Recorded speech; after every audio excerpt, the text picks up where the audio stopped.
Welcome to Bite at a Time Books, where we read your favorite classics one bite at a time. My name is Bree Carlile, and I love to read and wanted to share my passion with listeners like you. If you enjoy our show, be sure to follow us so you get all the new episodes. If you want to see exclusive behind the scenes of our show, join our Patreon. We would also love for you to drop us a rating on your favorite podcast platform and share our show with your friends. You can catch us on all the social medias at Bite at a Time Books. We are now part of the Bite at a Time Books Productions Network. If you ever wondered what inspired your favorite classic novelists to write their stories, what was happening in their lives or the world at the time, check out Bite at a Time Books Behind the Story, wherever you listen to podcasts. Today we will be continuing The Time Machine by H.G. Wells. 15. The Time Traveler's Return. So I came back.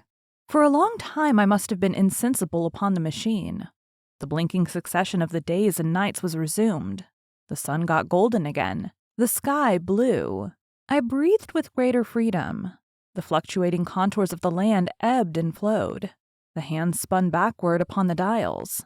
At last I saw again the dim shadows of houses, the evidences of decadent humanity.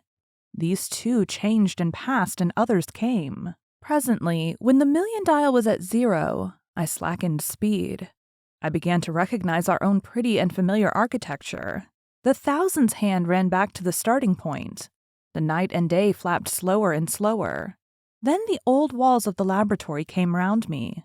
Very gently now I slowed the mechanism down. I saw one little thing that seemed odd to me. I think I have told you that when I set out, before my velocity became very high, Mrs. Watchett had walked across the room, traveling, as it seemed to me, like a rocket. As I returned, I passed again across that minute when she traversed the laboratory, but now her every motion appeared to be the exact inversion of her previous ones. The door at the lower end opened, and she glided quietly up the laboratory, back foremost, and disappeared behind the door by which she had previously entered. Just before that, I seemed to see Hillier for a moment, but he passed like a flash. Then I stopped the machine and saw about me again the old familiar laboratory.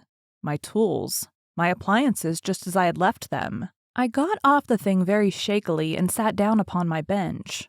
For several minutes I trembled violently. Then I became calmer. Around me was my old workshop again, exactly as it had been. I might have slept there and the whole thing have been a dream. And yet, not exactly. The thing had started from the southeast corner of the laboratory. It had come to rest again in the northwest against the wall where you saw it. That gives you the exact distance from my little lawn to the pedestal of the White Sphinx into which the Morlocks had carried my machine. For a time, my brain went stagnant. Presently, I got up and came through the passage here, limping, because my heel was still painful. And feeling sorely begrimed, I saw the Pall Mall Gazette on the table by the door. I found the date was indeed today, and looking at the timepiece, saw the hour was almost 8 o'clock. I heard your voices and the clatter of plates. I hesitated. I felt so sick and weak. Then I sniffed good wholesome meat and opened the door on you. You know the rest. I washed and dined, and now I am telling you the story. Thank you for joining Bite at a Time Books today, while we read a bite of one of your favorite classics. If you enjoy our show, be sure to follow us so you get all the new episodes. If you want to see exclusive behind the scenes of our show, join our Patreon. We would also love for you to drop us a rating on your favorite podcast platform and share our show with your friends. You can catch us on all the social medias at Bite at a Time Books. Also, be sure to check us on our website, www.biteatatimebooks.com. We are now part of the Bite at a Time Books Productions Network. If you ever wondered what inspired your favorite classic novelists to write their stories, what was happening in their lives or the world at the time, check out Bite at a Time Books Behind the Story, Tuesdays wherever you listen to podcasts. Again, my name is Bree Carlile, and I hope you come back tomorrow while we take the next bite of the time machine.